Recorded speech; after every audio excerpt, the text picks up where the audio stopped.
Welcome to Daily Wisdom, Walking the Path with the Buddha, a podcast shared by David Roylance. This podcast is dedicated to guiding you to completely eliminate the discontent mind and the suffering it causes by attaining enlightenment. Learn and practice the teachings of Gotama Buddha that will guide you to fully attain a peaceful, calm, serene, and content mind with joy. To support this podcast, visit patreon.com/support Buddha or visit buddhadailywisdom.com, where you will discover a full range of courses, retreats, and online learning resources to assist you on the path to enlightenment. Now, here's our teacher to share more.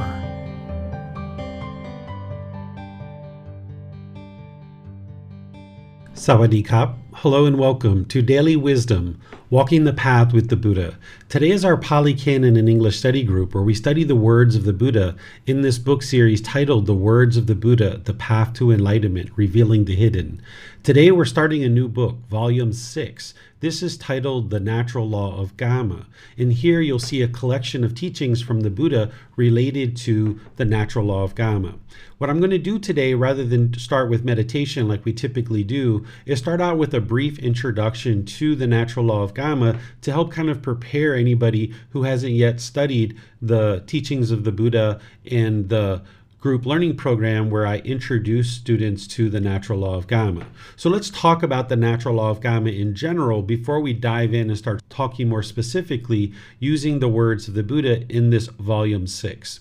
It's important to understand that all the teachings of the Buddha in one way or another come back to the natural law of Kamma. This is what an individual is learning, reflecting on, and practicing. There's other natural laws that he's teaching as well, and that's why I call all the teachings of the Buddha the natural laws of existence. This is kind of the umbrella. And underneath of that, there's the natural law of Kamma, there's dependent origination, and there's other things as well. But in one way or another, the teachings of the Buddha are coming back to this natural law of Kamma. And this is what one is awakening to. When we talk about awakening to enlightenment, you're awakening or you're gaining wisdom of this natural law of Kamma, because there, when you understand the natural law of Kamma, you'll make wise decisions that lead to wholesome outcomes. When we lack the wisdom of the natural law of Kamma, we will make unwise decisions that lead to unwholesome results. And this is what one has been doing throughout their entire life, and is why one experiences struggles and difficulties in life. And some of those struggles and difficulties are things like anger, sadness, frustration, irritation, annoyance, guilt, shame, fear, boredom, loneliness, shyness, resentment, jealousy, the stress, the anxiety, the displeasure, the grief, the misery. All of these discontent feelings and others are all being experienced because one has not yet awakened to the wisdom of what it takes to get to enlightenment, namely the natural law of Kamma. Now, this natural law of Kamma that one needs to awaken to, they need to be able to learn, reflect, to independently verify the teachings, and then practice them. That's how you gain wisdom to awaken to the natural law of Kamma. You're not interested in believing anything. You don't believe the natural law of Kamma, because with belief, you don't know what's true or false. So when you awaken to wisdom, you need to go through a process of first learning, like in a class like this or through books. Then you need to reflect on those teachings that you're learning from a teacher and through books to independently verify whether they're true or not. And where you need help, you reach out for that help. And then you practice the teachings. And by practicing the teachings, you're making certain decisions based on the wisdom that you actually have acquired. And this is where you start transforming the mind and you see drastic improvements to the condition of the mind and the condition of your life.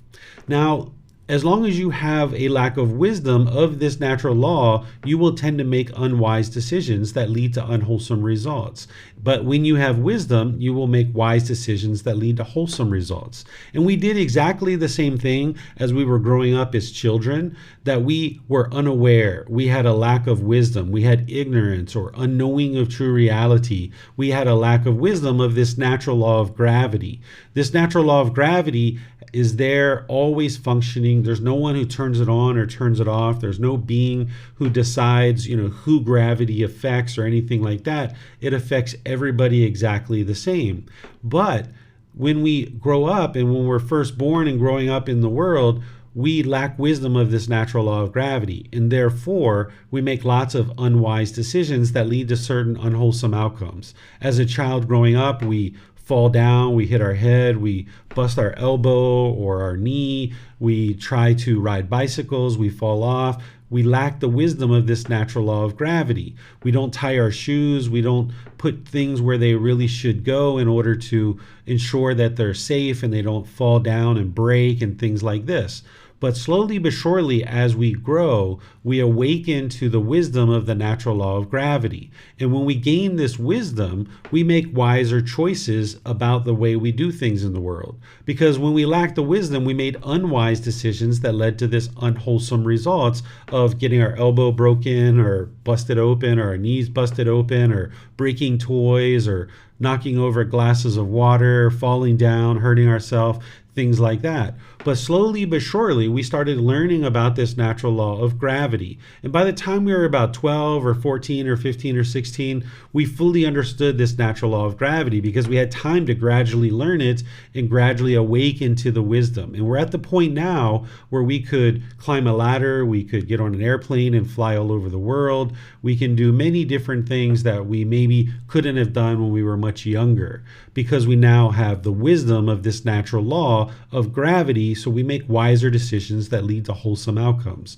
So gaining the wisdom of the natural law of Kamma is vitally important in order to be able to awaken to this wisdom and then experience the ability to make wiser decisions that lead to wholesome outcomes. So what you're doing on this path to enlightenment, among other things, is you're gaining the wisdom of this natural law of Kamma. What the natural law of Kamma is its cause and effect, or action and result. It's the results of our decisions. Sometimes people think that the natural law of Kamma is this mystical, magical thing, or this punishment and rewards, or there's some being or some entity that's deciding that these people get bad things and these people get good things. This isn't what the natural law of Kamma is at all. The natural law of Kamma, which some people refer to as karma in the Sanskrit language, but if you're studying the original teachings of the Buddha in the Pali language, you might decide to use the word Kamma. This natural law of Kamma is cause and effect, or action and result. It's the results of your decisions. It's your life, your decisions, and your results. And as you make decisions through the wisdom of the natural law of Kamma, you will see that there will be wholesome results for you if you're making wise decisions. There's no black cloud following you around. There's no mystical, magical thing. There's no being deciding who gets punishments and who gets rewards. It's just literally the results of your decisions, almost like a sequencing of events. That, for example, if you make the decision to be polite, kind, friendly, and respectful, then people will tend to be polite, kind, friendly, respectful to you. If you're impolite, unkind, unfriendly, and disrespectful, then people will tend to be impolite, unkind, unfriendly, and disrespectful to you. This is the results of your decisions. That's your Kamma. And then thinking about the sequencing of events, if you're working at a certain occupation and you are getting a paycheck, for example, that's not a punishment or reward. It's not a mystical, magical thing that's happened. It's a sequencing of events. It's the results of your decisions. It's your Kamma. That at one time you didn't know the English language, for example, or any language at all. And slowly but surely you went to school, you studied, you learned, you did your homework, you applied yourself in class, you gained the wisdom of this language of English or whatever other languages that you speak, and then you gained some other skills and other abilities. You performed a certain occupation, you perhaps went to various interviews and learned how to do interviews, learned how to acquire a job, learned how to show up on time and actually perform a certain job. And you've been doing that for a period of time now that you're acquiring a certain paycheck or certain income. And now you have that income to be able to then purchase things in your life that you need. This is just a sequencing of events. It's cause and effect, or action and result. It's the results of your decisions. It's your Kamma that you now have that paycheck, for example, or however else you end up supporting yourself. This is just an example to help you see that Kamma isn't a mystical, magical thing. It's not punishment and rewards. There's no being who's overseeing this and deciding who gets good things and who gets bad things. Instead, it's your own decisions that are creating any type of result in your life, either wholesome or unwholesome.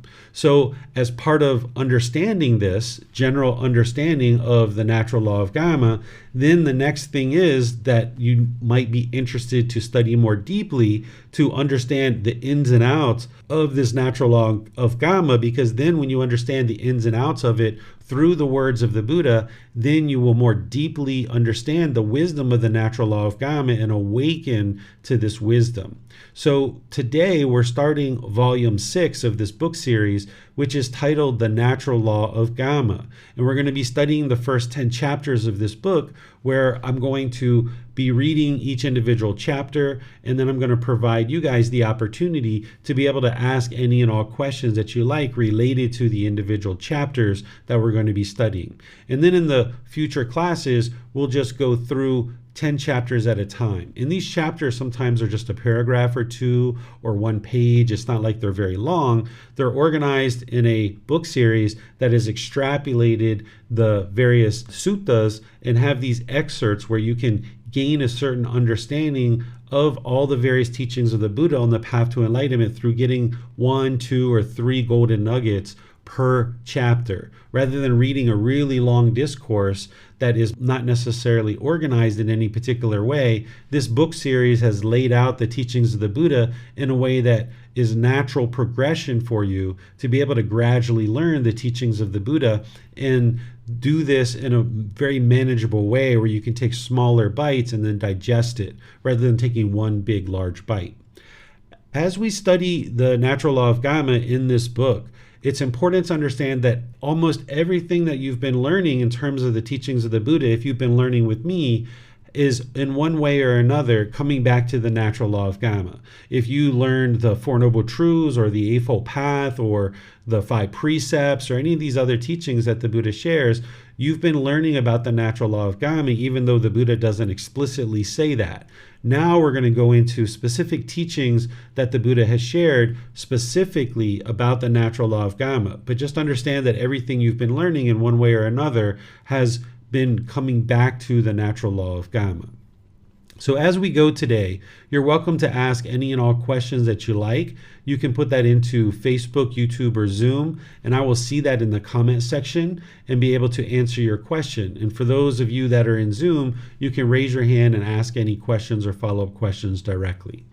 So this first chapter, it's titled 6 Aspects of Kamma to be Understood. Here's the words of the Buddha. Monks, when it was said, Kamma should be understood, the creation of Kamma should be understood, the diversity of Kamma should be understood, the result of Kamma should be understood, the elimination of the creation of Kamma should be understood, the way leading to the elimination of unwholesome Kamma should be understood. For what reason was this said? 1. It is volition, choices, decisions, monks, that I call Kamma. For having willed intentional choices and decisions, one acts by body, speech, or mind. 2. In what is the creation of Kamma? Contact is its creation. 3. In what is the diversity of Kamma? There is Kamma to be experienced in hell. There is Kamma to be experienced in the animal realm. There is Kamma to be experienced in the realm of afflicted spirits. There is Kamma to be experienced in the human realm, and there is Kamma to be experienced in the heavenly realm. This is called the diversity of Kamma. 4. And what is the result of Kamma? The result of Kamma, I say, is threefold, to be experienced in this very life, or in the next rebirth, or on some subsequent occasion. This is called the result of Kamma. 5. In what, monks, is the elimination of the creation of Kamma? With the elimination of contact, there is elimination of the creation of Kamma. 6. The Noble Eightfold Path is the way leading to the elimination of unwholesome Kamma, namely right view, right intention, right speech, right action, right livelihood, right effort, right mindfulness, and right concentration.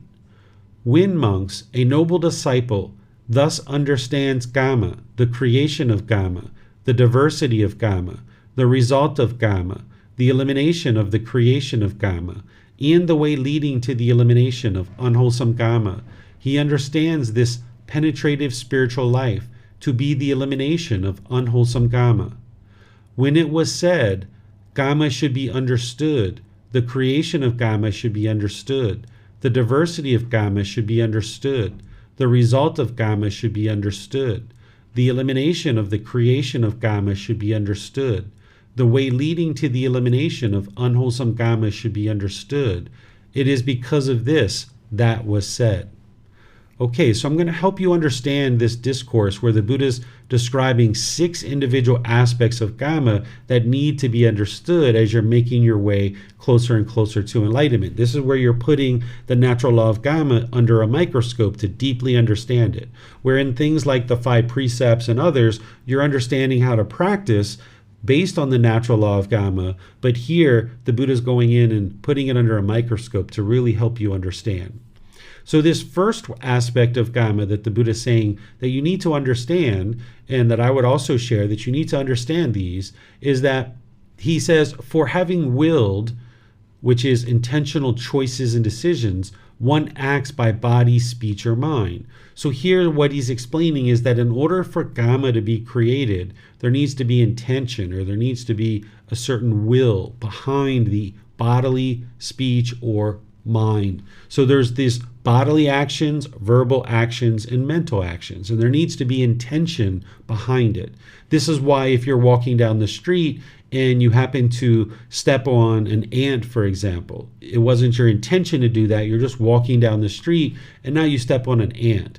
You aren't creating any unwholesome Kamma in that situation. Whereas if you walk down the street actively looking for ants to kill and you're stomping and crushing them, and you're doing this with a mind of inner hate and ill will, this is the intention behind that you're intentionally walking down the street with ill will and hatred and trying to kill these ants. And now you're going to experience the unwholesome results of having that anger, hatred, and ill will towards other beings and now choosing to kill. But if you're walking down the street and you're just walking and an ant happens to be under your foot, there isn't any will, there isn't any intentional choice that you've made to actively kill this being. So that's what the Buddha is helping you to see here. That is, in order for there to be Kamma, there has to be intention behind it. Then the next thing that he's sharing here is number 2. And what is the creation of Kamma? The way Kamma is created is through contact. There needs to be contact in order for there to be the creation of Kamma.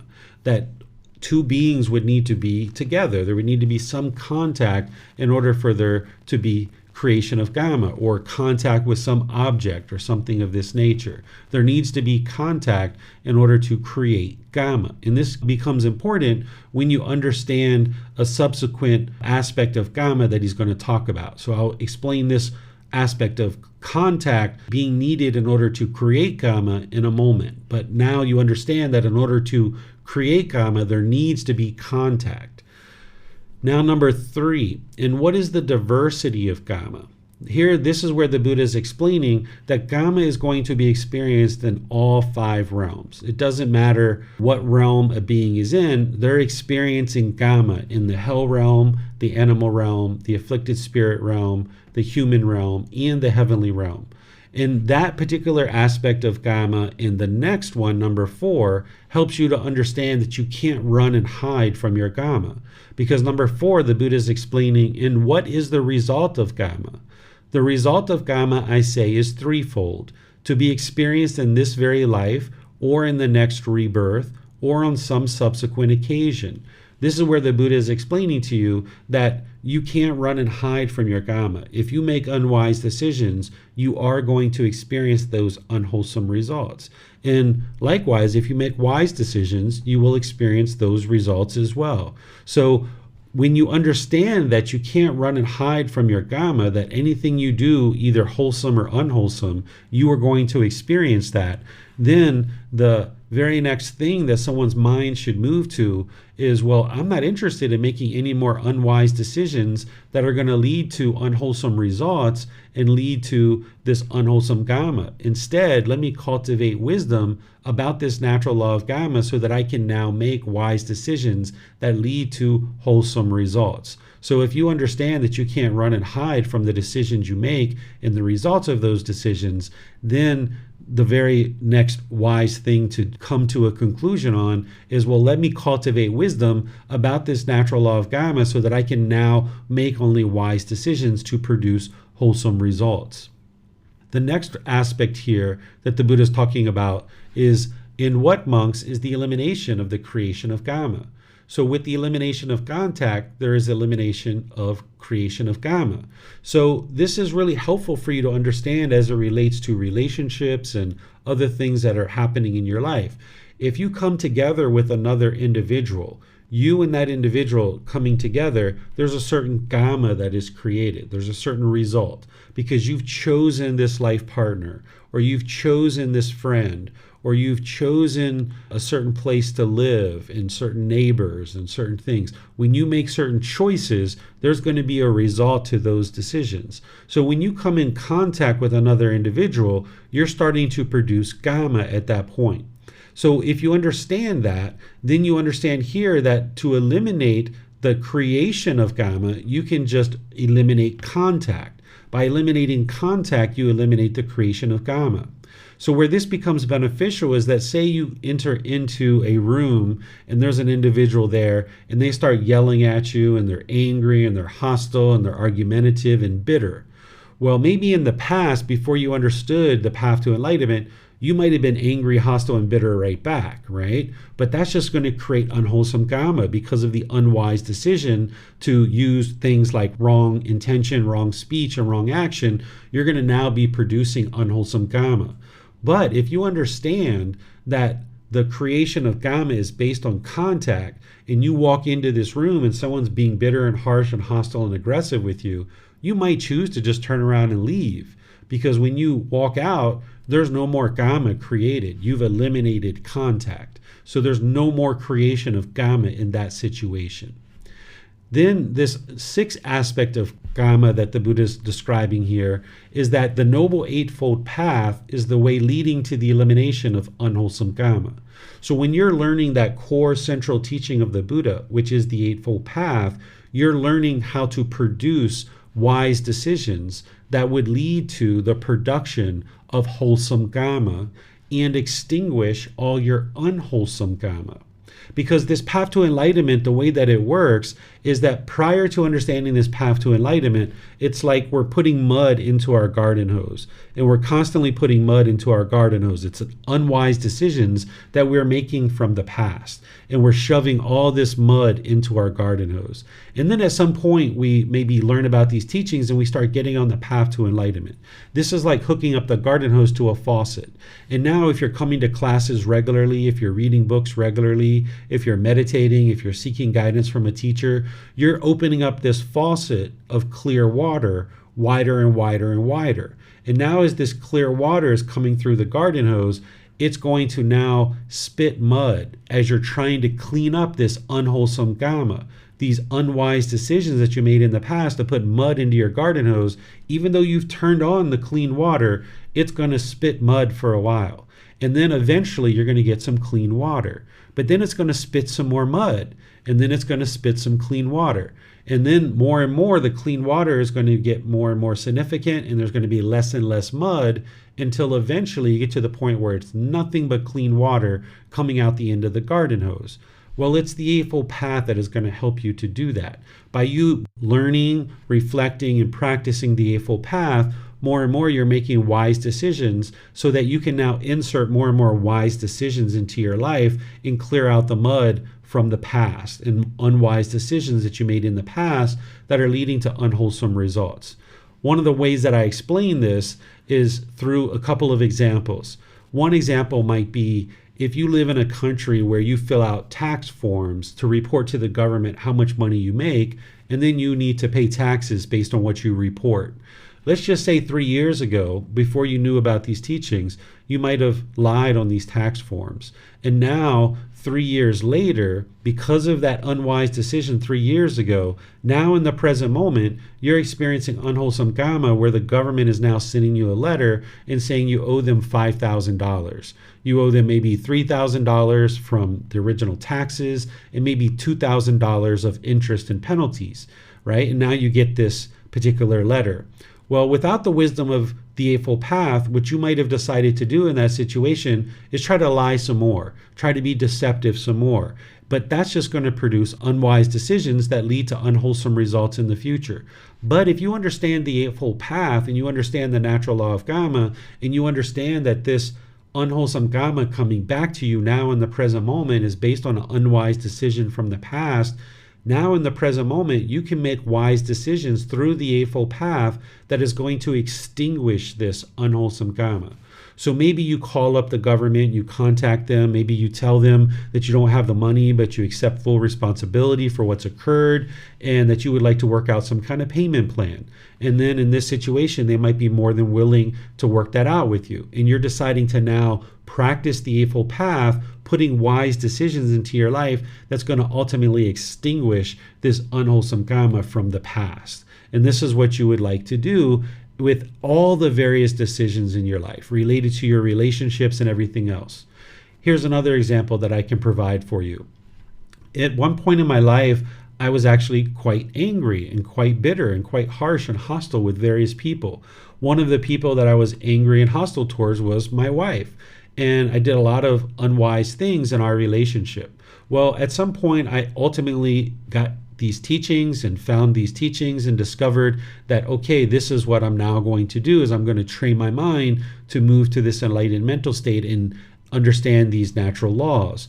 Well, even though I had changed the way that I functioned, that I was no longer being bitter and harsh and hostile with my wife, she was still being hostile and bitter with me because that was my unwise decisions from the past. And now my unwholesome Kamma was coming to me, that I had talked to her in very unwise ways. And now for about 1.5 years or so, she was still talking to me in those same ways that I used to talk to her.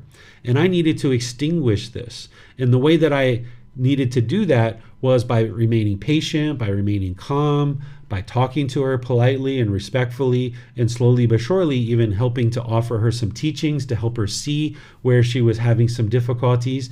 Over a 1.5 year period, we got to the point where she no longer was bitter and harsh with me, and I was no longer bitter and harsh with her. And now it's been several years, and we haven't had any bitter or harsh words towards each other at all. It's only been loving kindness and compassion and generosity.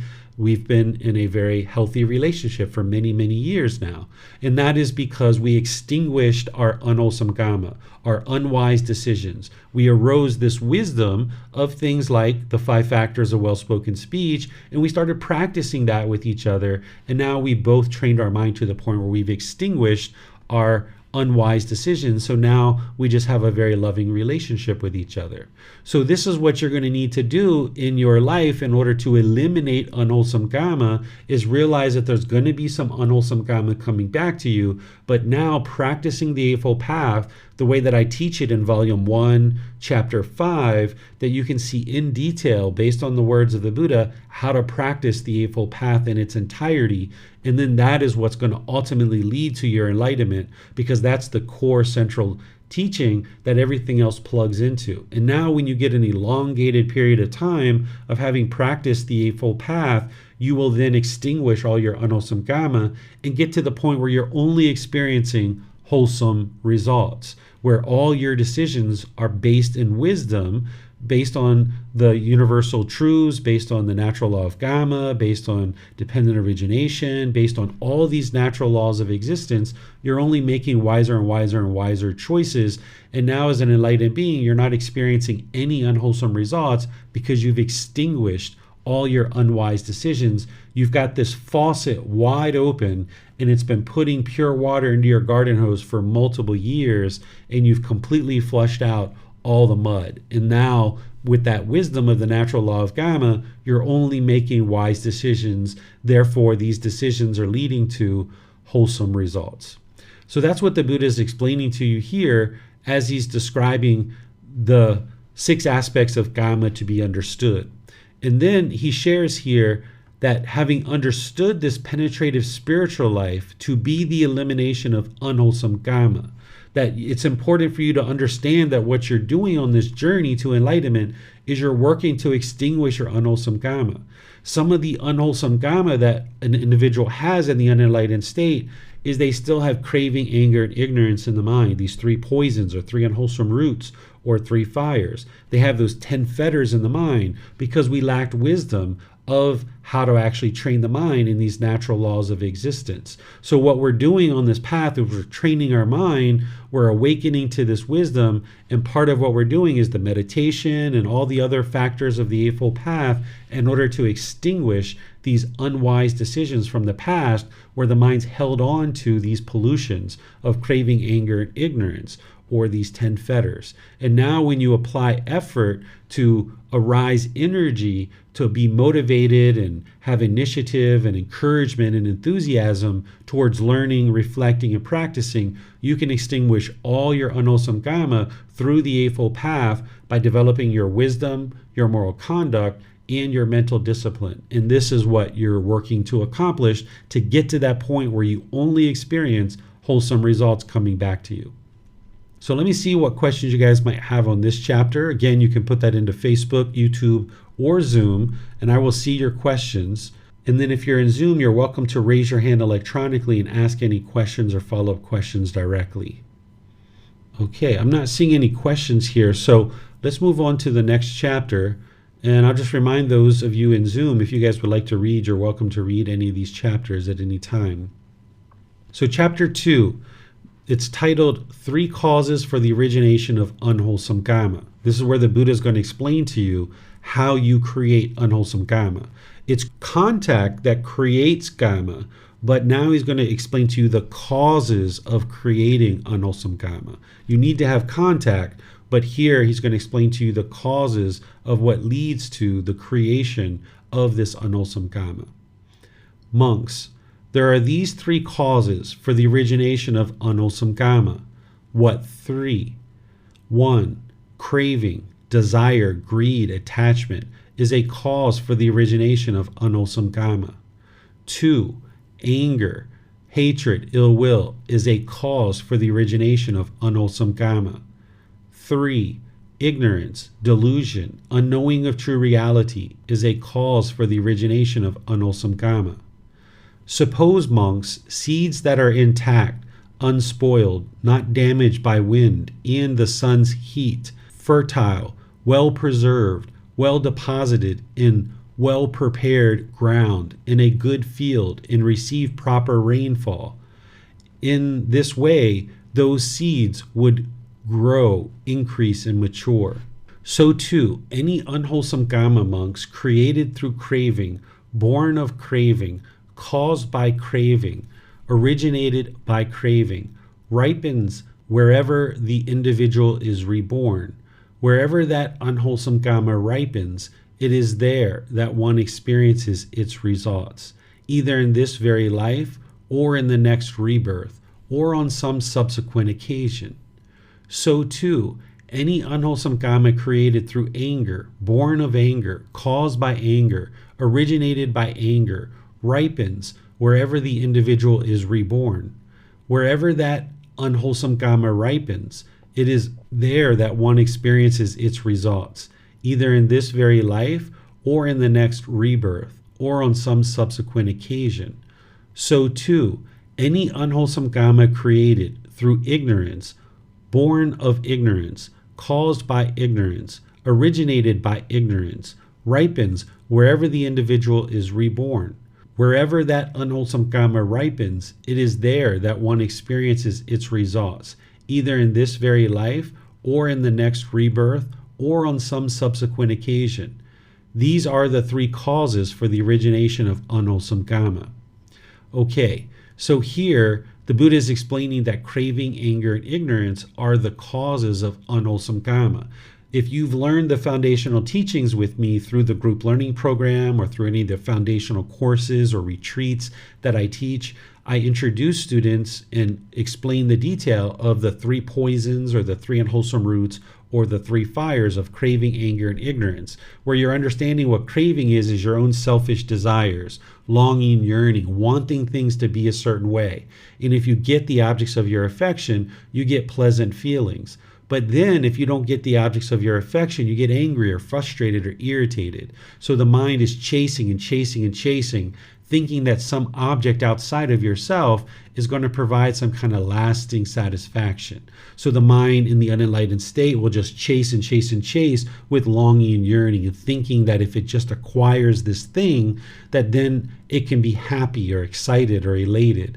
But then when the mind doesn't acquire that thing, it then experiences the painful feelings, which includes anger, or hatred, or ill will. It also includes sadness or frustration, irritation, annoyance, guilt, shame, fear, stress, anxiety, things of this nature. So when there's craving in the mind becomes somewhat selfish. It's holding on to things tightly, and it oftentimes is making decisions through that craving. And when you're making decisions through your own selfish desires, through craving, then you're going to make unwise decisions that lead to unwholesome results. And when you're making those unwise decisions, you're going to experience those unwholesome results at some point, whether it's in this life, in the next life, or some subsequent occasion, like the Buddha is explaining. So what you're doing on this path to enlightenment, among other things, is you're working to eliminate craving, desire, attachment, because as long as your mind is making decisions through craving, desire, attachment, it's going to lead to unwholesome results. And then if you're making decisions through anger, hatred, or ill will, this is also going to produce unwholesome results. If you've ever been angry or had hatred or ill will or frustration or agitation, and you've made decisions through that, then you know that it's led to unwholesome results. Where you've been bitter and harsh and hostile and aggressive to people, it's led to unwholesome results. You can independently verify what I'm sharing with you based on your own experiences. And where all of this is coming from is the ignorance or the unknowing of true reality. Sometimes we refer to this as confusion or misunderstanding or delusion. This is where the mind just doesn't understand what it doesn't understand. So because of ignorance, there's this craving and anger that continues to persist in the mind. And as long as the mind has craving, anger, and ignorance and making decisions through these, it will make unwise decisions that produces unwholesome results. But when you arise wisdom, now you can antidote that ignorance or that unknowing of true reality, and now you can learn how to eliminate craving, and you can learn how to eliminate anger, and now you can liberate the mind from this struggles and difficulties with discontentedness in the mind and certain struggles and difficulties in life, getting to a point where you've completely eradicated craving, anger, and ignorance, and now you're making wise decisions that lead to wholesome results. And the Buddha is going to share some of that with us in today's chapters. But rather than get ahead of ourselves, I would like to just stop here and see if you guys have any questions on the 3 poisons or the 3 unwholesome roots or the 3 fires as it relates to the creation of unwholesome Kamma. You can put that into Facebook, YouTube, or Zoom. Or if you're in Zoom, you can electronically raise your hand and ask any questions or follow-up questions directly. So let me take a look and see in YouTube here. It looks like we have a question. The question is, you are very lucky with your wife. How about animosity from parents who always want to overpower and control children, grandchildren, great-grandchildren, etc.? So it's important to understand that I'm not lucky about my wife. This isn't luck. There's no such thing as good luck or bad luck. The results that I'm experiencing with my wife came from certain decisions that I made.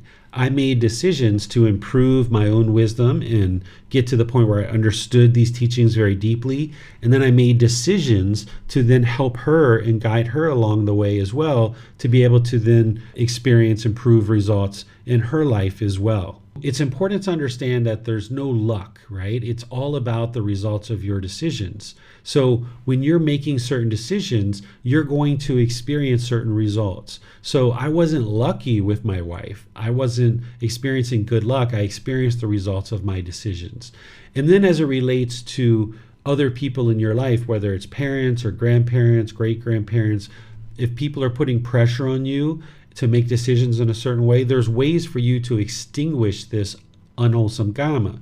That by you now being in a family where parents or grandparents are putting pressure on you, if that's what you're experiencing, there's ways to extinguish this.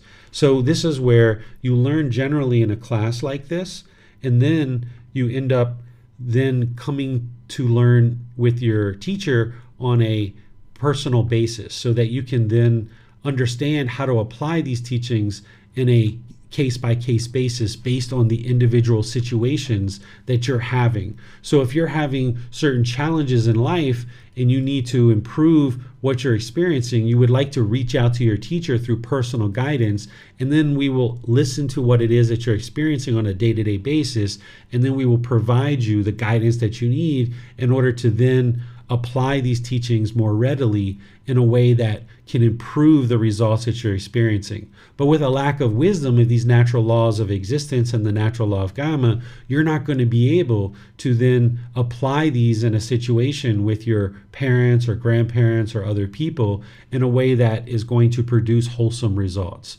So feel free to reach out to schedule a personal guidance session and other methods that I use in order to provide personal guidance, because we would need to teach and make sure that you understand on a case-by-case basis of each situation how to get to the point where you can now improve the results of your decisions. Because it's not going to be luck that's going to improve the results that you experience. It's going to be based on certain choices and decisions that you make.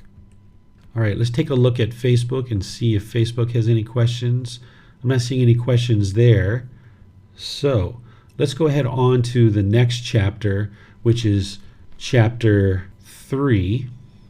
So this one, Chapter 3, is titled 3 Causes for the Origination of Wholesome and Unwholesome Kamma, Another Discourse.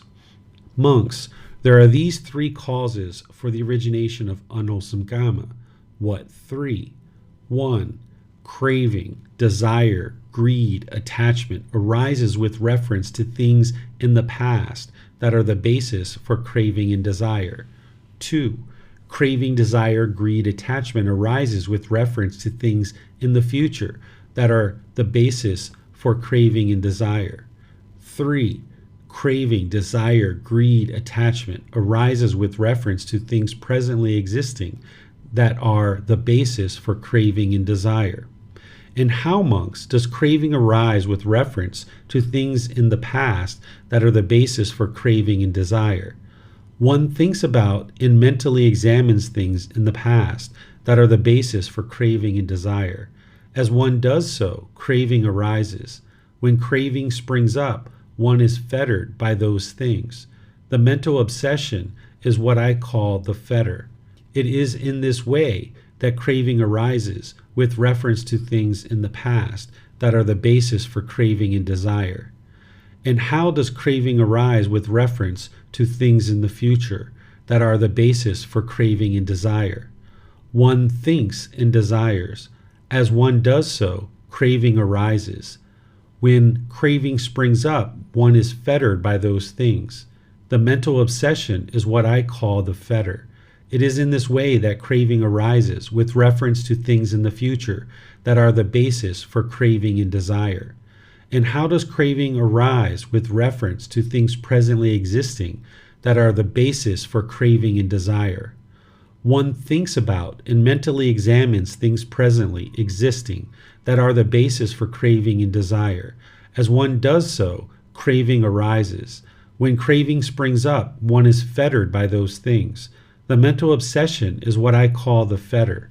It is in this way that craving arises with reference to things presently existing that are the basis for craving and desire. These are the 3 causes for the origination of unwholesome Kamma. There are, monks, these 3 causes for the origination of wholesome Kamma. What 3? 1. Craving, desire, greed, attachment does not arise with reference to things in the past that are the basis for craving and desire. 2. Craving, desire, greed, attachment does not arise with reference to things in the future that are the basis for craving and desire. 3. Craving, desire, greed, attachment does not arise with reference to things presently existing that are the basis for craving and desire? And how, monks, does craving not arise with reference to things in the past that are the basis for craving and desire? One understands the future result of things in the past that are the basis for craving and desire. Having understood the future result, one avoids it. Having avoided it, one becomes free from strong feelings in the mind. And having pierced through with wisdom, one sees. It is in this way that craving does not arise with reference to things in the past that are the basis for craving and desire. And how, monks, does craving not arise with reference to things in the future that are the basis for craving and desire? One understands the future result of things in the future that are the basis for craving and desire. Having understood the future result, one avoids it. Having avoided it, one becomes free from strong feelings in the mind. And having pierced through with wisdom, one sees. It is in this way that craving does not arise with reference to things in the future that are the basis for craving and desire.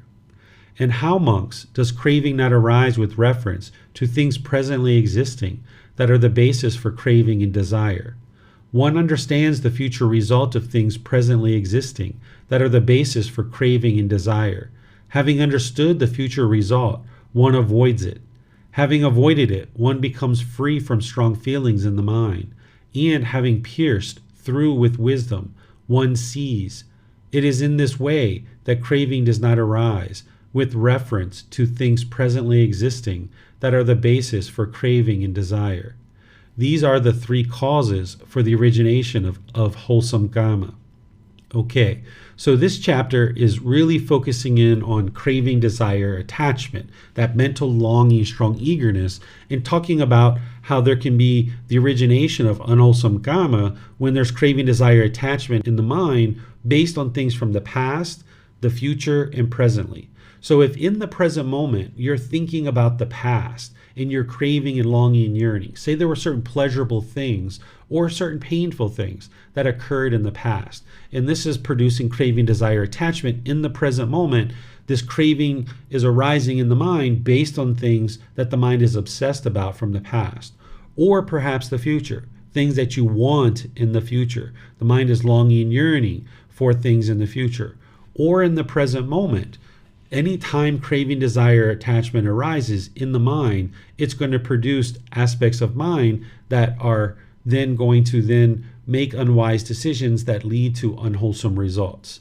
So what the Buddha is explaining here is he's explaining to you here and in other places that as this craving starts to spring up in the mind, that you cut this off and let it go. You don't allow the mind to dwell in that craving, desire, attachment.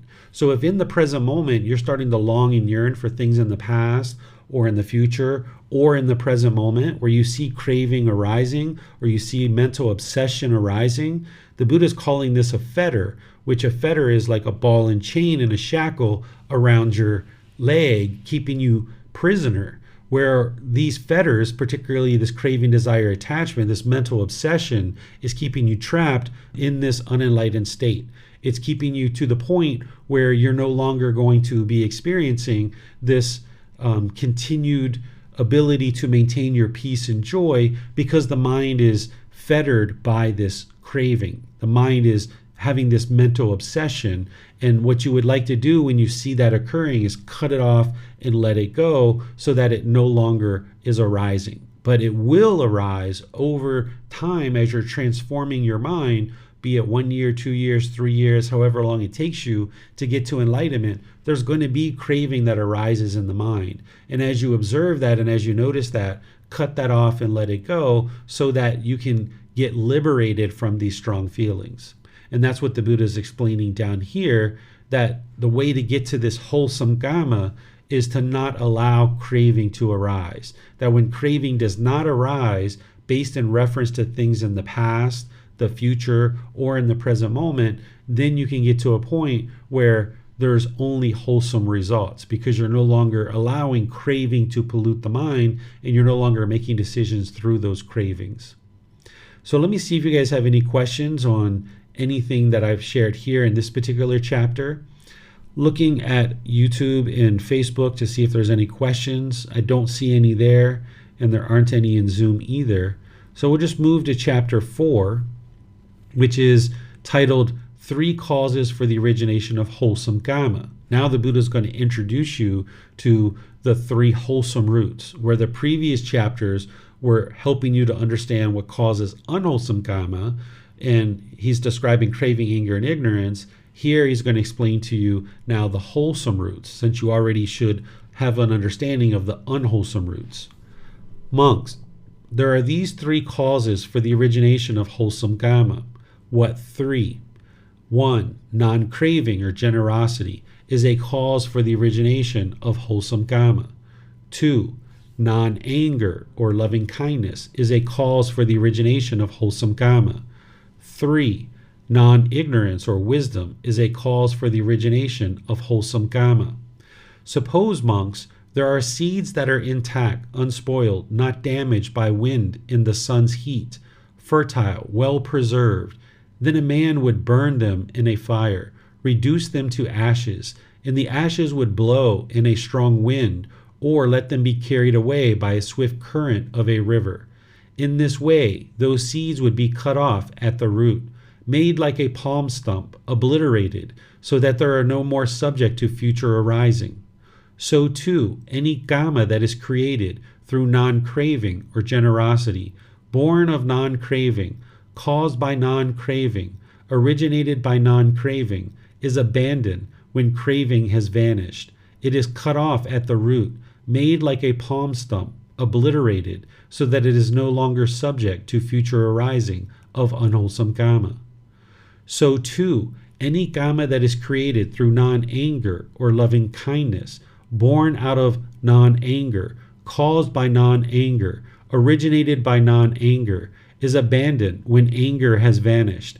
It is cut off at the root, made like a palm stump, obliterated, so that it is no longer subject to future arising of unwholesome kamma. So too, any kamma that is created through non-ignorance or wisdom, born of non-ignorance, caused of non-ignorance, originated by non-ignorance, is abandoned when ignorance has vanished.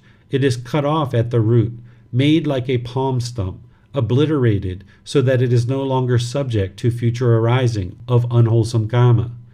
These, monks, are the 3 causes for the origination of wholesome kamma. So here, it's understanding the exact opposites of craving, anger, and ignorance. Those exact opposites are generosity, loving kindness, and wisdom. And this is what I teach as part of the foundational program, that when you're studying the 3 poisons or 3 unwholesome roots or 3 fires, I'm also teaching you about the 3 wholesome roots. And also when I teach you about the natural law of Kamma in the foundational programs, I'm also teaching you about how to generate wholesome kamma through generosity, loving kindness, and wisdom. So you can see this in reality, that if you look at situations where you had craving, anger, and ignorance, and you made decisions through that, it produced unwholesome results for you. But in situations where you've made decisions through generosity, loving kindness, and wisdom, then it's going to produce wholesome results for you. And what you would like to do is more and more cut off and eliminate the unwholesome roots of craving, anger, and ignorance, and arise generosity, loving kindness, and wisdom. What you're essentially doing is uprooting the unwholesome conditions, those craving, anger, and ignorance. You're uprooting that out of the mind, and you're bringing in this generosity, loving kindness, and wisdom, so that more and more you're functioning through generosity, loving kindness, and wisdom. And when you're functioning through generosity, loving kindness, and wisdom, that's where you'll see wholesome results. But there's going to be this gradual transformation that is occurring in the mind, and that's why you're going to still get the garden hose spitting mud from time to time. So you're going to need to get to a point where you only have wise decisions based in generosity, loving kindness, and wisdom going into the garden hose or going into your life. And then more and more, when you do that over an extended period of time, that's where you'll see all the wholesome results for yourself coming out through your wise decisions as a result of your decisions. So let me see what questions you guys have on this. You can put those into Facebook, YouTube, or Zoom, and I'll be able to see those. Okay. So we'll move on to chapter 5. So here, chapter number 5 is titled Inconceivable Matters. Monks, there are these 4 inconceivable matters that one should not try to conceive. One who tries to conceive them would reap either madness or frustration. What for? 1.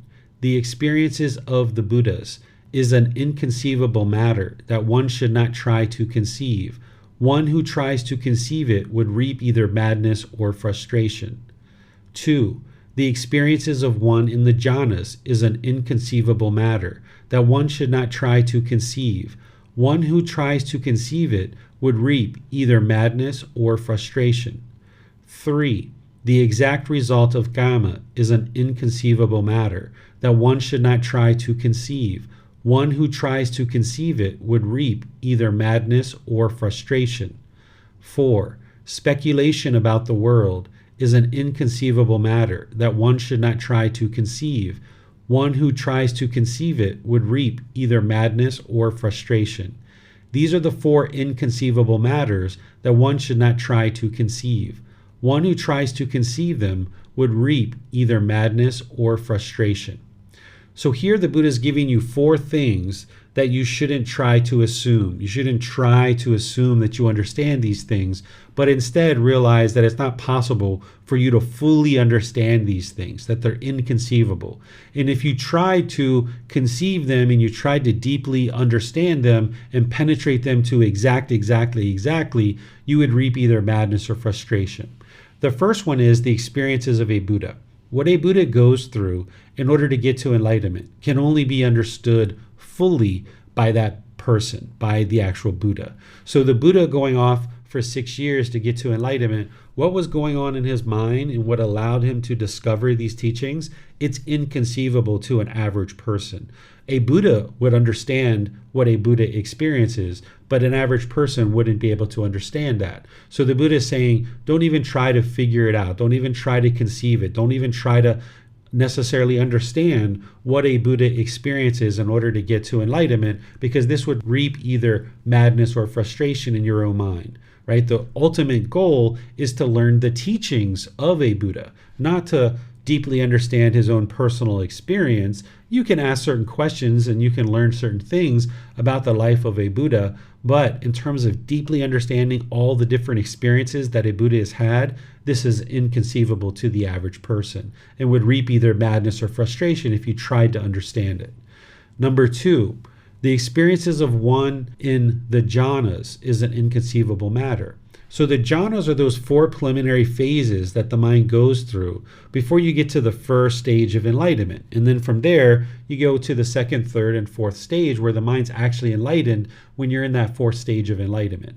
So what the Buddha is saying is if you're not in the jhanas, if you're not experiencing the jhanas, you shouldn't try to conceive what the jhanas are actually like, because this would reap either madness or frustration. The Buddha describes the jhanas, and anybody who's experienced the jhanas can explain what their experience has been. But for somebody to deeply understand that, who's not experiencing the jhanas, it would be very challenging for them to do that. You can study it, you can try to understand it to a certain degree so that as you're experiencing the jhanas, you will know that you're experiencing the jhanas. But in terms of deeply understanding it, you wouldn't actually deeply understand it until you're actually experiencing it yourself. It's kind of like, could you explain chocolate ice cream if you've never tasted chocolate ice cream? You would find it very difficult to understand what chocolate ice cream tastes like. Even if somebody explains it to you and tries to describe it to you, you would reap madness or frustration trying to understand what chocolate ice cream tastes like if you've never actually tasted chocolate ice cream. So the way to find out what chocolate ice cream tastes like is just to taste chocolate ice cream, and then you'll know. So the same thing with the jhanas, is the way that you'll know what the jhanas are fully is to experience them. But up until that time, you can study them, you can learn about them so that you'll know how to get to the jhanas. And once you're experiencing the jhanas, you'll know that you're experiencing them. But in terms of deeply understanding them, you wouldn't understand them until you're actually experiencing them.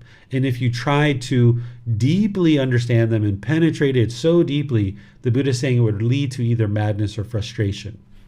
Then the whole reason why this chapter is actually in this book to begin with is number 3. The Buddha says the exact result of Kamma is an inconceivable matter. And I certainly agree with what the Buddha is sharing here and in all of his other teachings as well, is that you can generally study the natural law of Kamma, and you should, and that's what you need to do in order to get to enlightenment, where you can understand this cause and effect or this action and result and what's leading to certain wholesome or unwholesome results. Things like the Buddha shares that if you repeatedly kill over and over and over again, that you're going to have a shortened lifespan. Or other things like this, where he talks about, if you have certain types of speech or certain types of actions, it's going to generally lead to these types of things. But the exact result of Kamma, it can't be conceived because there's so many factors and so many variables involved. You can't really conceive exactly the result of one particular action of exactly what's going to come about, that you can't perceive that. And otherwise you would reap madness or frustration. There's certain things that we can discuss about certain things that lead to rebirth in hell or the animal realm or afflicted spirits or the human realm or heavenly realm. We can talk about these things in general. But if you tried to get to the exact, that's where you would have either madness or frustration. So you would like to learn this natural law of Kamma in a certain level of detail, but then understand that you're not going to be penetrating this. Like, if I steal this pencil from my teacher, what is the exact thing that's going to happen to me? That is not conceivable.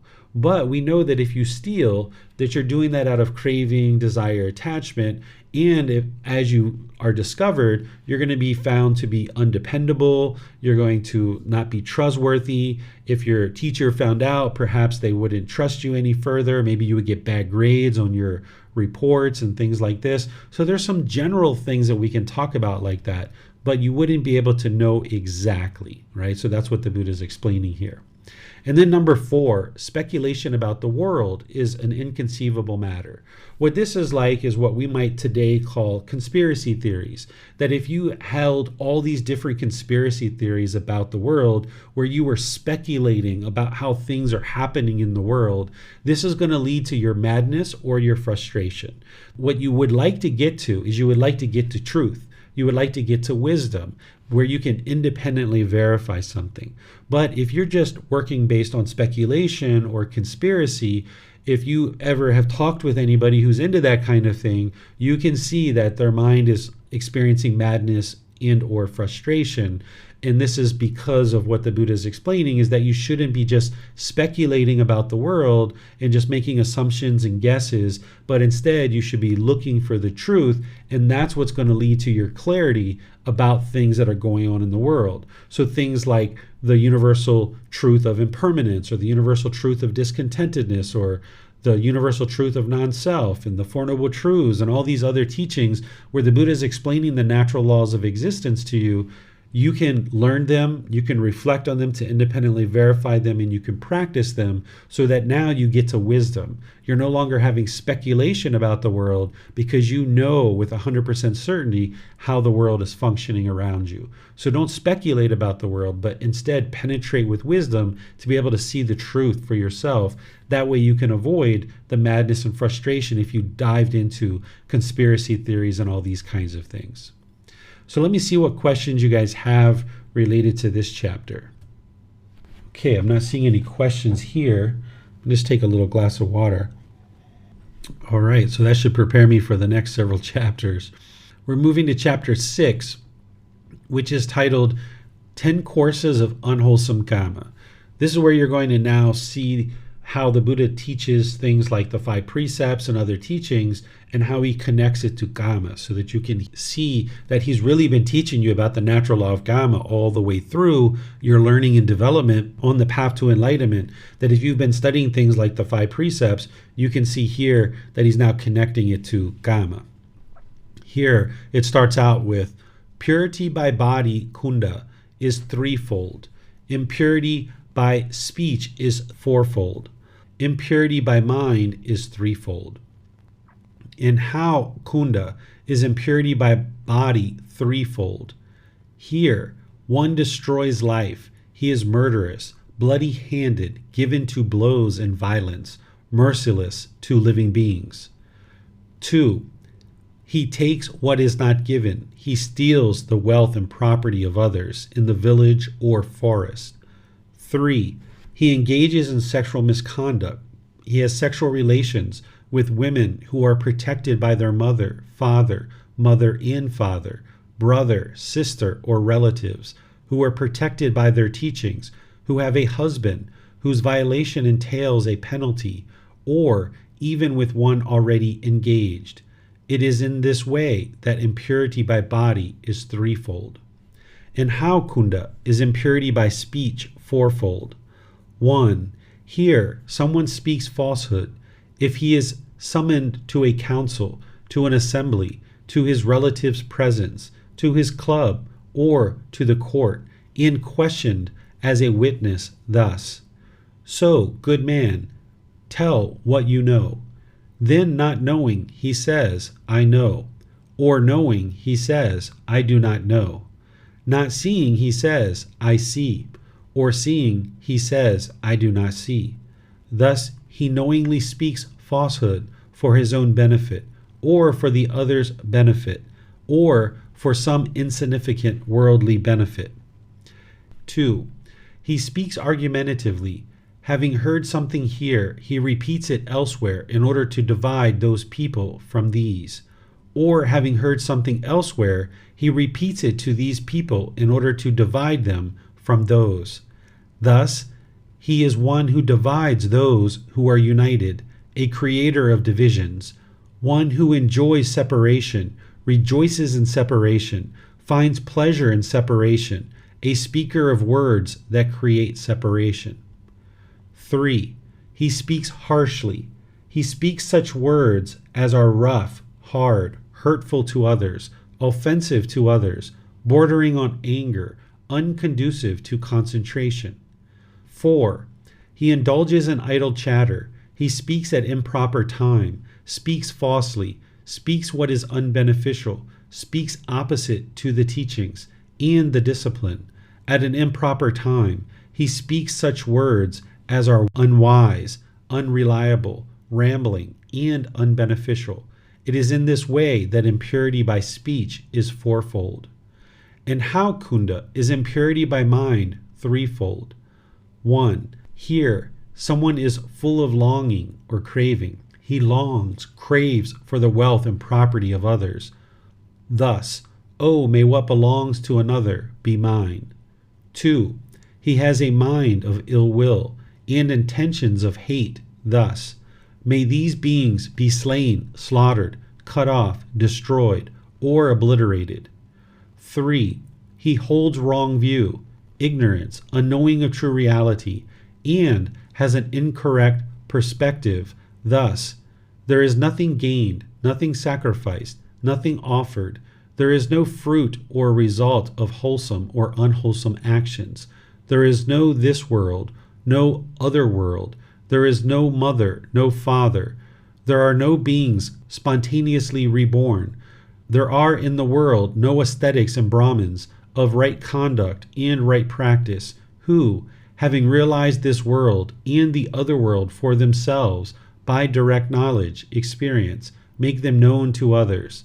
It is in this way that impurity by mind is threefold. These, Kunda, are the 10 courses of unwholesome Kamma. It is because people engage in these 10 courses of unwholesome Kamma that hell, the animal realm, the realm of afflicted spirits, and other bad destinations are seen. All right, so let's go through this. When the Buddha talks about unwholesome Kamma, or the generation of even wholesome Kamma, he talks about it through bodily actions, verbal actions, and mental actions. Here, he's honing in on specific bodily actions, verbal actions, and mental actions that one can have that produces unwholesome results, and ultimately getting to rebirth down into the lower realms of hell, animal, and afflicted spirits. The Buddha never uses rebirth into the lower realms as a way to guilt, shame, or fear people into learning and practicing his teachings, because to get to enlightenment, you're actually eliminating guilt, shame, and fear, among other things. in terms of discontentedness, you're eliminating all of that. So he's not going to use guilt, shame, and fear in order to help you eliminate guilt, shame, and fear. But he's teaching the truth. He's helping you to understand the things that lead to rebirth. Because now when you understand the things that lead to rebirth in the lower realms, you can make wiser decisions to now practice the wise moral conduct through body, speech, and mind that leads to rebirth either in the human or heavenly realm. But also, this is the same things that lead to enlightenment as well. So the goal isn't to be reborn into the human or heavenly realm. It's to get to enlightenment and escape this whole cycle of rebirth. So the same things that lead to rebirth in the human and heavenly realm are the same things that lead to enlightenment. Here he's focusing on the unwholesome karma that leads to rebirth in the lower realms. So the first three about bodily conduct or bodily actions is connecting over to the first three of the 5 precepts about destroying life, about taking what is not given, and having sexual misconduct.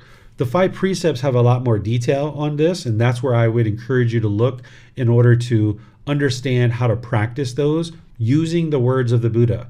And you can see this in Volume 1, Chapter 7 of the book series that I share, where you can see the original words of the Buddha. Because sometimes people translate and say that the Buddha taught no killing, no stealing, no sexual misconduct, no lying, no intoxicants. But this isn't what he said. This makes it sound like it's black and white. This makes it sound like it's rules or commandments. This isn't going to lead to your enlightenment if you're using very rudimentary understanding of the teachings of the Buddha. He said and shared much more illuminating language than that, that's going to fully inform you of how to understand the natural law of Kamma and then how to practice it.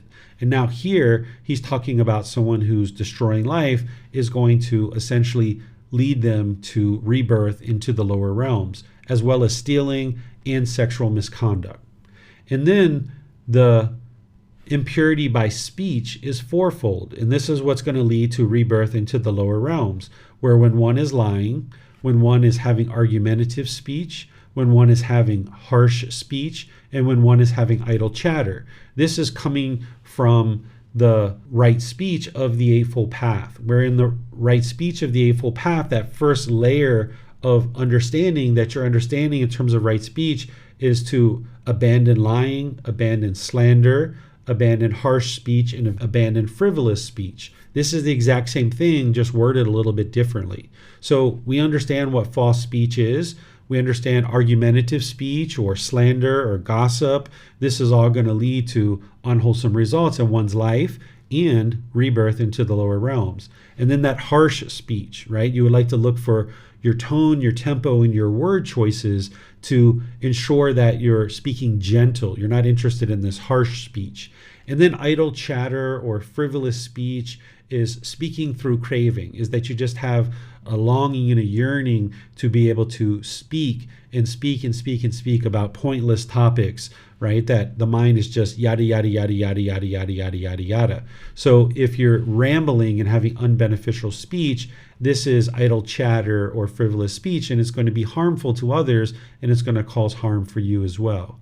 And then mentally, what he's talking about here is craving, anger, and ignorance. He's describing it through full of longing, a mind of ill will, and holds wrong view. But this is craving, anger, and ignorance. This is mental actions that are going to lead to rebirth into the lower realms, because those beings in hell, animal, and afflicted spirits, they're functioning through craving, anger, and ignorance extensively. That's why they're there. They will have opportunities to be reborn into other realms that will improve their ability to get to enlightenment.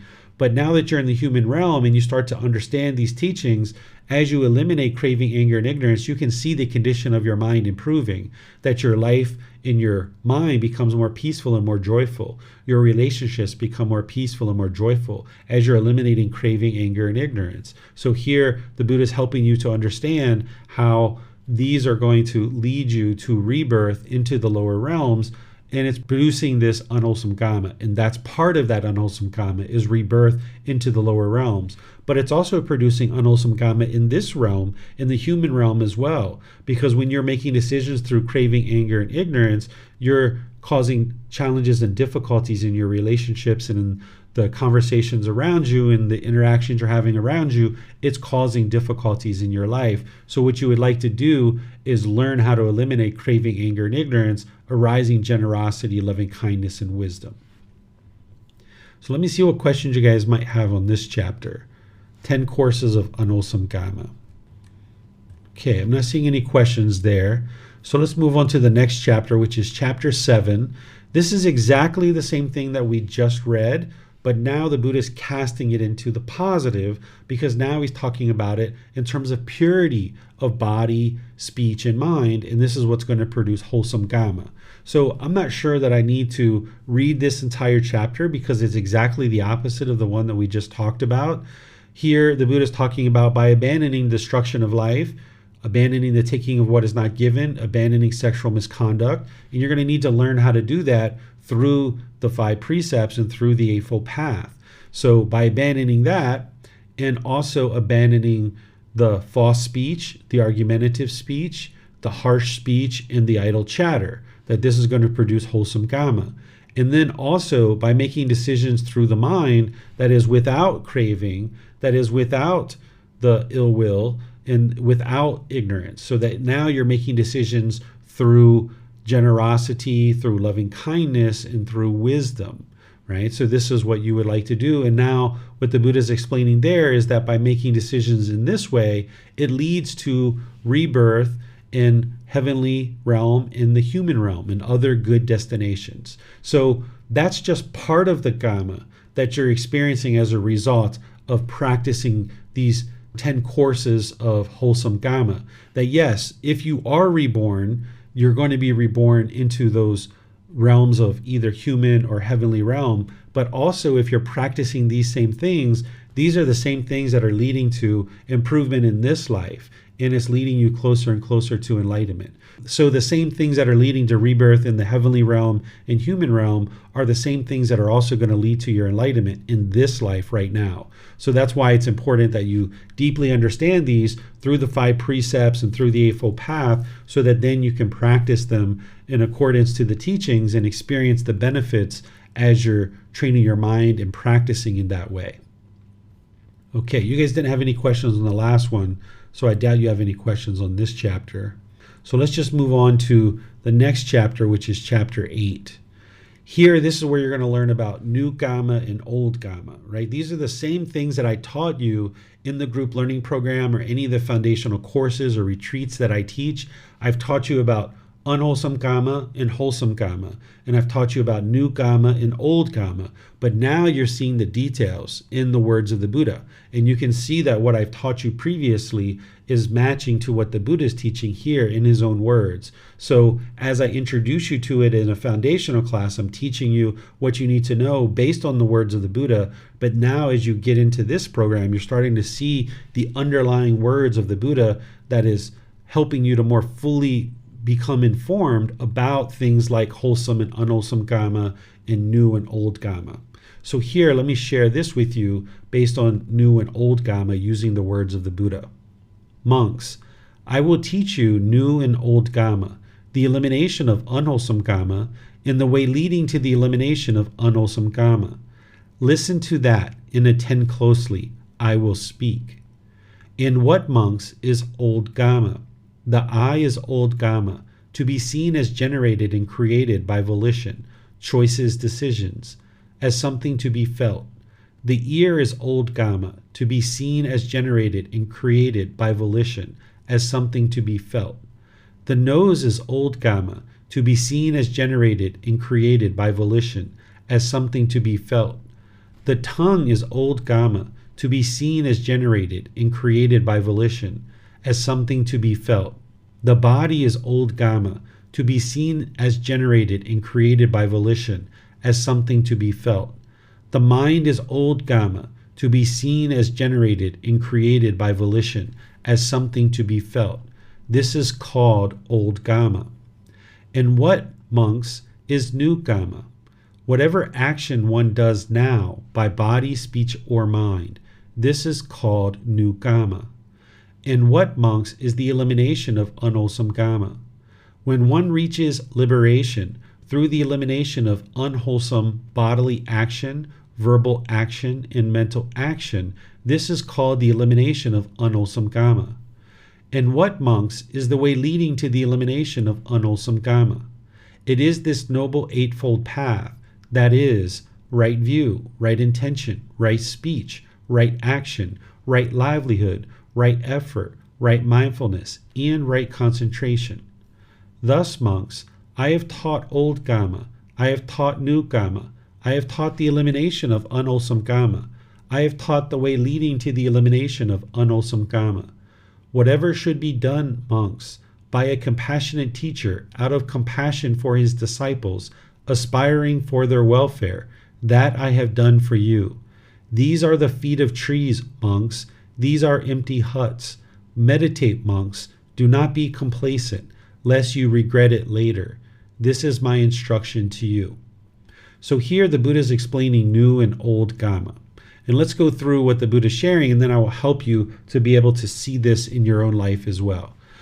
Here, when he's talking about old Kamma, what he's talking about are decisions that you made in the past that you're experiencing right now in the present moment. So decisions that we made in our past lives have led to this rebirth in the human realm right now. It's an ideal existence in the human realm, but ultimately you would like to get out of this cycle of rebirth. So the bodily faculties, the eyes, the ears, the nose, the tongue, the body, and the mind itself, these 6 sense bases, the reason why we've taken up this body is based on decisions that we've made in the past, in our past lives, that we didn't get to enlightenment in our past life.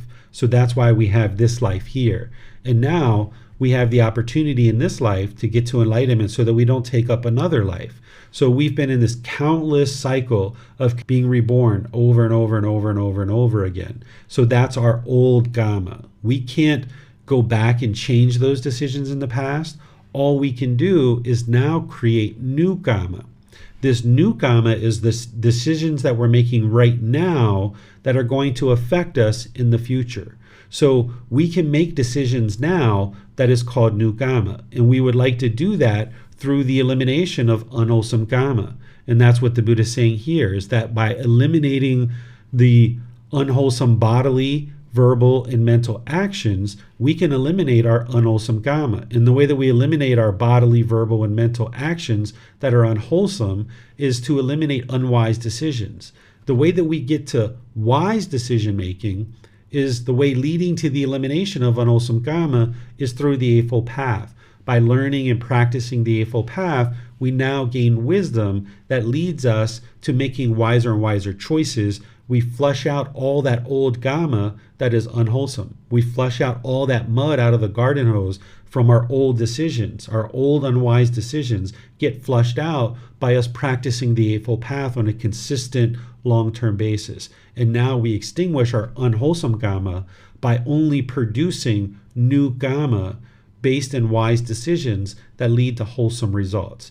But the challenge is that your mind has a certain amount of craving, anger, and ignorance in it right now. So while you're trying to shut down your craving, anger, and ignorance and arise generosity and loving kindness, you're still going to be making some unwise decisions along the way.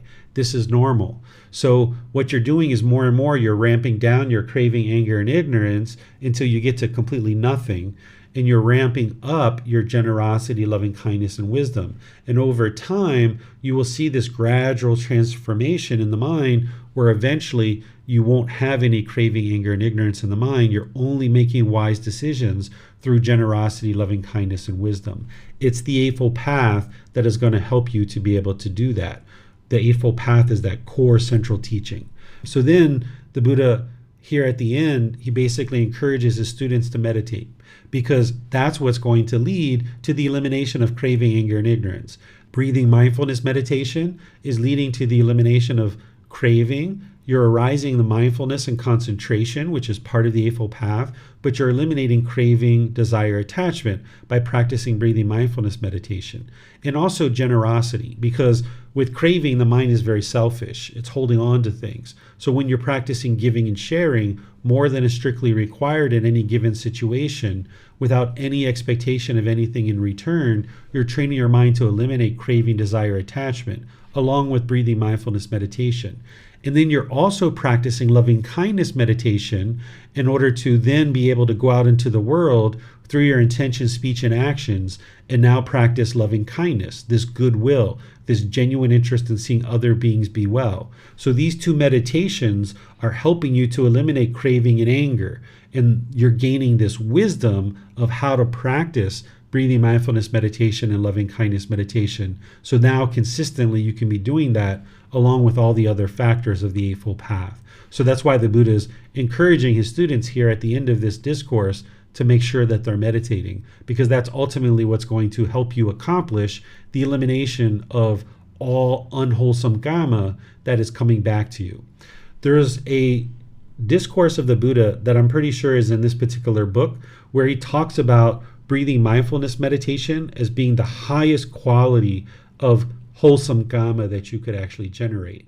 And loving kindness meditation is the second highest quality of wholesome Kamma that you could generate. Because when you're doing those things, you're working on eliminating craving and you're working on eliminating anger. And that's the best thing that you could be doing in order to generate wholesome Kamma. Because by you knocking down and obliterating and eliminating craving and anger, you're now going to be making wiser and wiser decisions in the world, not making them through craving and anger. And that's why the Buddha considers them the highest quality of Kamma that you could produce. And now through making the wise decisions to regularly meditate, you're now going to be producing more and more wholesome Kamma.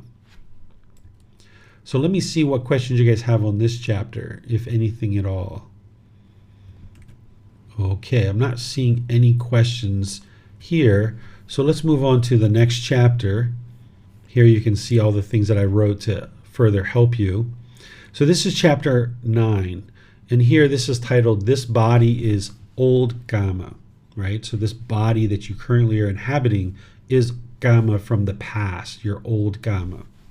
Monks, this body is not yours, nor does it belong to others. It is old Kamma, to be seen as generated and created by volition, choices, decisions, as something to be felt. Therein, monks, the instructed noble disciple attends carefully and closely to dependent origination itself. Thus, when this exists, that comes to be. With the arising of this, that arises. When this does not exist, that does not come to be. With the elimination of this, that is eliminated. That is, with ignorance as condition, volitional formations come to be. With volitional formations as condition, consciousness. With consciousness as condition, name and form. With name and form as condition, the six sense spaces. With the six sense spaces as condition, contact. With contact as condition, feeling.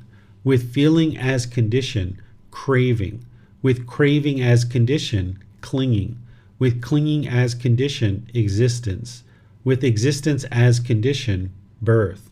With birth as condition, aging and death, sorrow, grief, pain, displeasure, and despair come to be. Such is the origin of this whole mass of discontentedness. But with the remainderless fading away and elimination of ignorance, unknowing of true reality, comes elimination of volitional formations, choices, decisions. With the elimination of volitional formations, elimination of consciousness. All aspects of dependent origination are inserted here. With the elimination of birth, aging and death, sorrow, grief, pain, displeasure, and despair is eliminated. Such is the elimination of this whole mass of discontentedness. So here, the Buddha is referencing dependent origination to help you understand what is causing this old Kamma for you to keep taking up this body over and over again. So this body is not yours, it doesn't belong to you, and it doesn't belong to others. It's old Kamma that's been generated based on decisions that you've made in the past and something that you're experiencing right now in the present moment. And the reason why you're experiencing that is because we haven't understood the dismantling of dependent origination. That in the Four Noble Truths, when you first start off in your foundation to understand what's causing discontentedness, the Buddha gives you this window into dependent origination that helps you to understand that these discontent feelings that you're experiencing is based on craving or clinging, the mind longing and yearning. And that's really kind of showing you the problem, the cause of the problem, the elimination, and the path forward in those Four Noble Truths. But that's the answer. That's the final conclusion that everything the Buddha is drawing into and helping a student in a very short period of time to be able to deeply understand what's causing their discontent feelings. And then you go on this journey to understand it further and to dismantle it. Well, dependent origination is helping you to be able to do that you need to understand all the different aspects of dependent origination, that really the reason why craving and clinging exist is actually because of ignorance, that unknowing of true reality. Because of that unknowing of true reality, then it allows craving to exist, and because of craving, then the mind is experiencing discontentedness. So this is the detailed description of helping you to understand why we're working to eliminate craving, anger, and ignorance. The Buddha is explaining to you that this is why you keep experiencing rebirth over and over, and this is why you keep experiencing discontentedness over and over and over again. And when you deeply penetrate this and you independently verify it, you can see the truth for yourself, that he's fully explaining it to you here, and now you can dismantle this by acquiring wisdom, because the exact opposite of ignorance is wisdom. So if you no longer have ignorance, you will no longer experience unwise decision making. And when you're not experiencing unwise decision making, you won't pick up a consciousness to continue this constant cycle. And that consciousness leads to a physical body. That's what name and form is. Now the consciousness and the physical body come together, where then there's these 6 sense bases that are starting to mature and develop inside the womb of our mother. And then we start having contact through those 6 sense bases. And when we have contact through those 6 sense bases, we start experiencing pleasant feelings. And now when we experience those conditioned pleasant feelings, we start craving and we start clinging, that we want these pleasant feelings to be permanent. So we start clinging to things, holding on to things. And the more we're holding on to this world, wanting things to be pleasurable, we keep experiencing existence over and over and over again.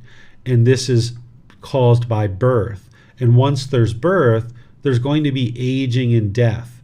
And now that leads to sorrow, grief, pain, displeasure, and despair, this whole mass of discontentedness. So what you're doing on this path is you're going all the way back to the beginning of this equation, which starts off this whole chain of events, which is ignorance. And you're transforming your mind away from ignorance to cultivate wisdom. So that's where you ultimately would like to get to. So that's why when students first start with me, I set the groundwork that you're not to believe anything related to the teachings of the Buddha, because belief, you don't know what's true or false. So I encourage students to work towards wisdom, which is learning, reflecting, and practicing. And that's how you transform the mind. By acquiring wisdom, you're antidoting and transforming this ignorance. And now you dismantle this whole entire sequence of events that's leading to discontentedness and that's leading to your rebirth.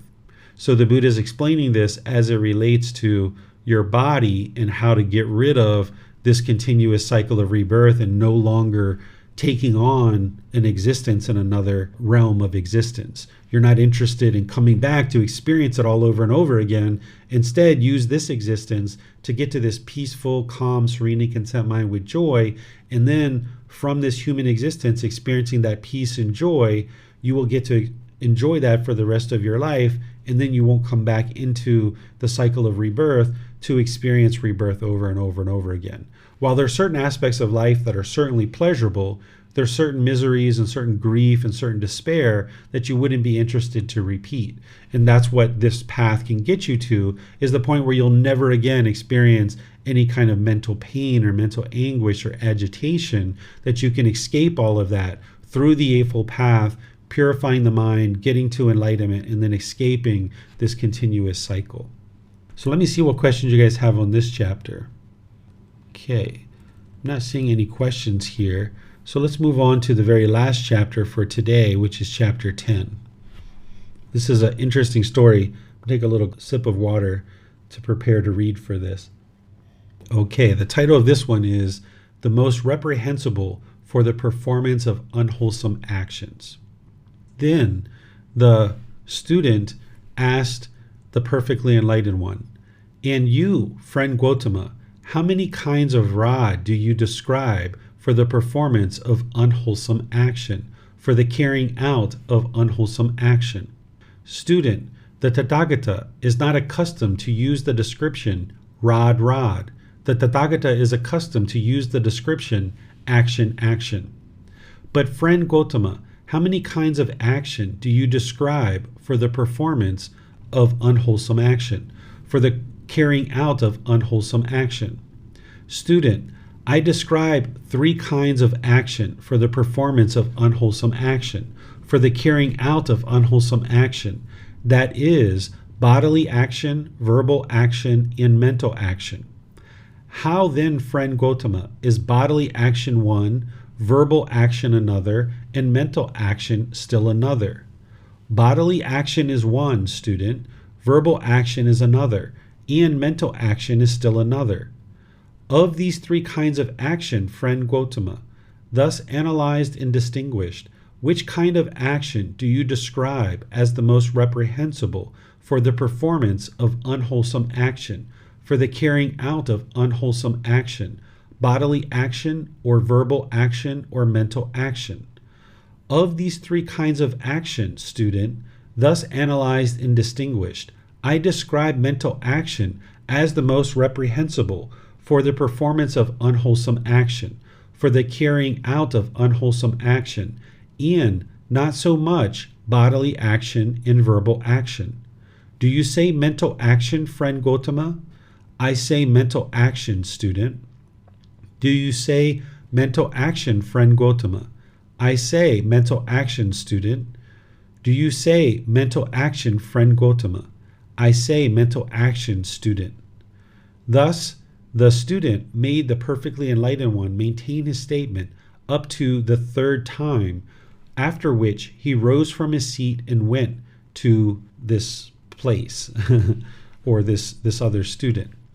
Thereafter, the householder, Pali, came to the perfectly enlightened one to ask about the conversation the perfectly enlightened one had with this other student, and discussed that the bodily action is the most reprehensible for the performance of unwholesome action, for the carrying out of unwholesome action, and not so much the verbal action and the mental action. The perfectly enlightened one, however, maintained his doctrine and spoke further. What do you think, householder? Is this town of Nalanda successful and prosperous? Is it populous and crowded with people? Yes, venerable sir, it is. What do you think, householder? Suppose a man came here brandishing a sword and spoke thus, "In one moment, in one instant, I will make all the living beings in this town of Nalanda into one mass of flesh, into one heap of flesh." What do you think, householder? Would that man be able to do that? Venerable sir, 10, 20, 30, 40, or even 50 men would not be able to make all the living beings in this town of Nalanda into one mass of flesh, into one heap of flesh, in one moment or instant. So what does a single trivial man count for? What do you think, householder? Suppose some ascetic or Brahmin came here possessed of supernormal power and attained to mastery of mind, and he spoke thus, "I will reduce this town of Nalanda to ashes with one mental act of hate." What do you think, householder? Would such an ascetic or Brahmin be able to do that? Venerable sir, such an ascetic or Brahmin possessed of supernormal power and attained to mastery of mind would be able to reduce 10, 20, 30, 40, or even 50 Nalandas to ashes with one mental act of hate. So what does a single trivial Nalanda count for? Householder, pay attention how you reply. What you said afterwards does not agree with what you said before, nor does what you said before agree with what you said afterwards. Okay, so let me help you understand what's happening here and the teaching that you can understand. So the Buddha is being asked by these individuals, what is the most reprehensible thing that you could do? Either bodily action, verbal action, or mental action. Which is going to cause the most damage and the most challenges and the most difficulties in a particular population of people or in the world? And the Buddha goes through and is on record for saying it's mental action that is the worst and most reprehensible. This is going to cause the most harm in the world. If there's a mental action of hate, that's going to cause the most difficulties in the world. Well, this particular person asked the Buddha to repeat that 3 times to get him on record that that's exactly what he's teaching. But then this person has then said that no, he thinks that it's bodily action that is actually more reprehensible and that's going to cause the most harm. But then the Buddha talks with this household practitioner and he asks that household practitioner a few questions. And this is one of the ways that the Buddha would teach, is by asking somebody questions and then getting them to respond so that they can see the answer for themselves. Because oftentimes the mind knows the correct answer, but it just hasn't brought it up to the conscious mind. So the Buddha asked questions in order to get this student to be able to understand with wisdom. So he asked the student, would somebody in one instant with a sword be able to destroy through bodily action the entire town? This really populous town with lots of people in it, would they be able to destroy the entire town and kill all the people with just one bodily action of a sword? And this household practitioner says, no, not even 10, 20, 30, 40, or 50 men would be able to do that with one bodily action. So then the Buddha talks about this mental action of somebody coming into the town with mental hate and then having some mental action based in hate. And then the householder agrees that this would destroy the town, because essentially this mental hate gets passed along from person to person to person. That if you have a certain mental action of hate, it then spreads and spreads and spreads and spreads throughout the town. And this is going to destroy the town. And the householder says it can destroy multiple towns of this same sort, right? So the Buddha is helping this person to see that it's mental action that is causing the most harm. And this is why everything on the path to enlightenment is all about training the mind. And once you train the mind, then the bodily actions and verbal actions will follow along. But if you're just training the body, you're just training the verbal action, then you're not actually going to the root cause, which is the mind itself. Because in order to have a bodily action or a verbal action, there needs to be mental action behind it. So by training the mind and focusing on the mind and understanding that the mind is what's causing the most harm, then you can focus on the real source of the problem. You can uproot the problem and now get to a real solution.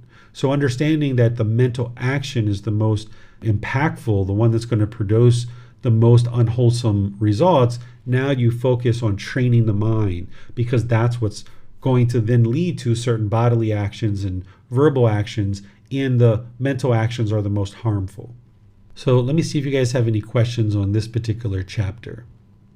Okay, I'm not seeing any questions anywhere. So what I'll do then is I will just end class by thanking all of you guys, and then at the same time invite you to join for future classes, where next Saturday we're going to be in the Pali Canon and English Study Group, Volume 6, Chapters 11 through Chapters 20. There we're going to be studying that next set. So you can read those before class and or after class, and then when you come to class, you can learn in the class and ask any questions that you like. So that's going to be next Saturday. And then this Sunday, which is tomorrow, we're going to be in the group learning program, where I'm going to be in Volume 1, Chapter 24.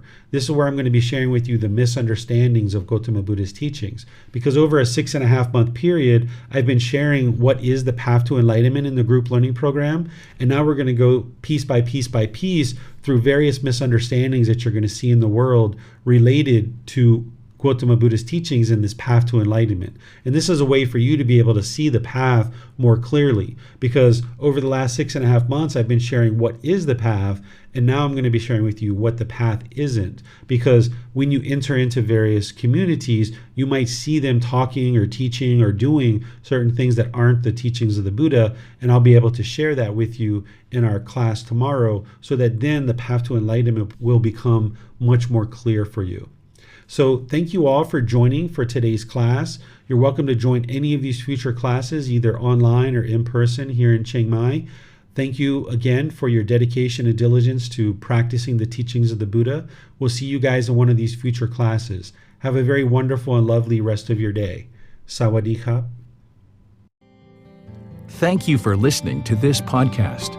To provide support for this podcast, visit patreon.com/support Buddha. To access more teachings, visit buddhadailywisdom.com. There, you will discover a full range of courses, retreats, and online resources to assist you on the path to enlightenment. Remember to establish a daily, consistent meditation practice, along with learning and practicing these teachings. A well-developed meditation practice is the foundation in which to train the mind to attain enlightenment.